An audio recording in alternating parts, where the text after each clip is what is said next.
Hello guys, ating gabi na. Nagluluto pa ako. Ayan guys, luto ako ng bitaw.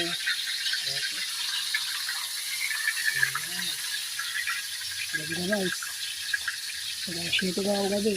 Nakasagi na ng gabi guys. Ay, 6 pa lang pala. Okay guys. Sige. Nagluluto tayo ng ulam namin. Kahit gabi na. Tawag sa ulam na to ay bikaw.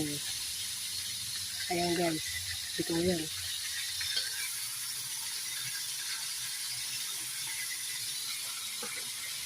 Ayan.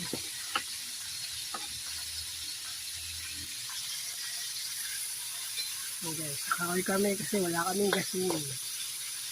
Kaya eto, nagluluto. Ayan.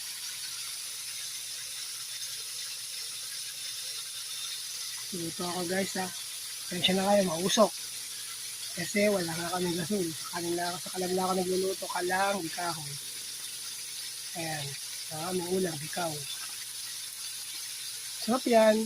Malasa. Di pa ako nakapagsasaing. Kaya pansamantala, ito muna. Kasi hirap ako magtubig. Ayan guys. Palakas natin apoy po ha. Bukasan natin. Mama sumunod na bigla. Kaya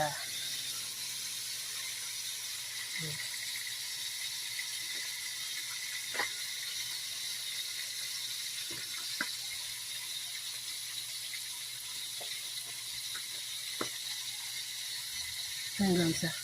Ulam namin kapapitong ko. Madilim guys eh. Kaya wala kami ilaw. Kaya ito. Nagtsatsaga ako nagluluto.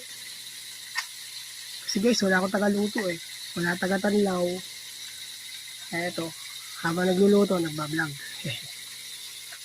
Pagpasensyahan nyo na pala yun ha.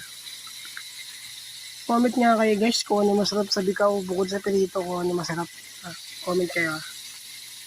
Maluto pag gusto tumibikaw ulit kami ha. Salamat guys. Thank you.